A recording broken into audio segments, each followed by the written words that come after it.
Sometimes, Heather, we're encouraging people, most people are just taught by the financial world, don't worry about it, just wait till 72, put it off, why would you want to pay the taxes now?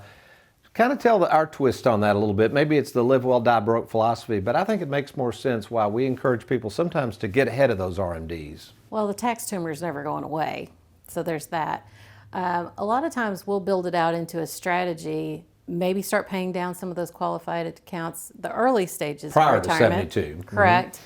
And a lot of times, not every time, depends, situational specific, but we might be able to delay their Social Security longer by paying those down. So what we're doing, hopefully paying down at a lower tax rate if we think taxes are going up in the future anyway, and then also securing a higher lifetime benefit through Social Security. That's a great example.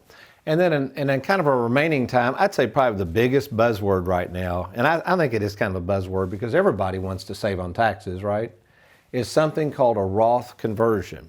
Now, folks, we do Roth conversions, but the Roth conversion, you have to be careful. So, LeAnn, go ahead and define what a Roth conversion is. And in our practice, I guess to share with our viewing audience, what would you say are the ideal candidates, in most cases, to consider a Roth conversion? So define what it is, and then who would you say are the best candidates for one?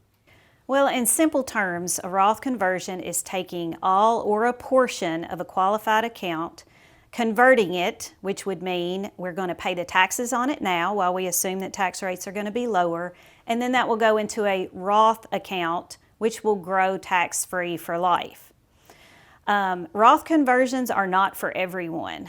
It's very case specific, and so we take a lot of information into account before we ever encourage a client to do a Roth conversion. Mm-hmm. Very good. Any thoughts from you from a planning standpoint on Roth conversions, and when we look at them and execute them and think, well, this was smart, and then other times we've even done some Roth conversions like, no, don't know if that was maybe the best planning aspect of all. So I think it speaks to the importance of having an advisor before you implement anything like that.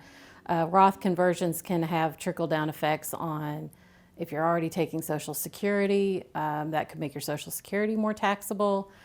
If you're not taking Social Security yet and you're within 2 years of starting Medicare, that could affect your future Medicare premiums. That's right, good point. So there's a lot to kind of take into consideration with that. You want to make sure you have enough cash on hand to pay the taxes so you're not paying it out of the Roth account itself.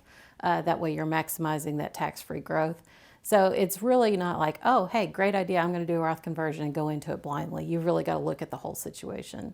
And then the final thing I wanted to cover in our time remaining, as you know, folks, we do a lot of annuity work, although we really are half of our business last year. We figured that out. I think in 2021 we did about 57 million of new money that went into our Schwab platform. Ironically, about 57 million that went into annuities. I thought that was ironic with our split IRA concept. It's about half and half.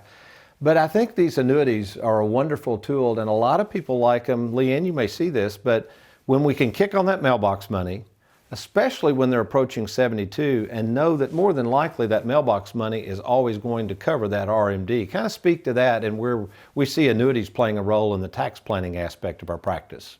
Well, we're starting to utilize that mailbox money more and more to cover those RMDs. And that also just gives the client peace of mind that they know they don't have to worry about whether they're going to get dinged or not for missing that RMD. That mailbox money is going to come every year. Yeah. So folks, in closing, what I would say right now, if you're sitting there listening to all this going, gosh, I can't believe the amount of work you all go into trying to do this planning and these written game plans, what I would encourage you to do is right now log on to TonyWalkerFinancial.com, TonyWalkerFinancial.com. Click on that Let's Get Started. There's no cost or obligation to meet. We'd be happy to look at your situation in person, again, at no cost or obligation, or if you like, just simply call the toll-free number on your screen. Thanks for watching. We hope you enjoyed that video. If you'd like, check out these other clips. And be sure to hit that like button and that subscribe button for more videos.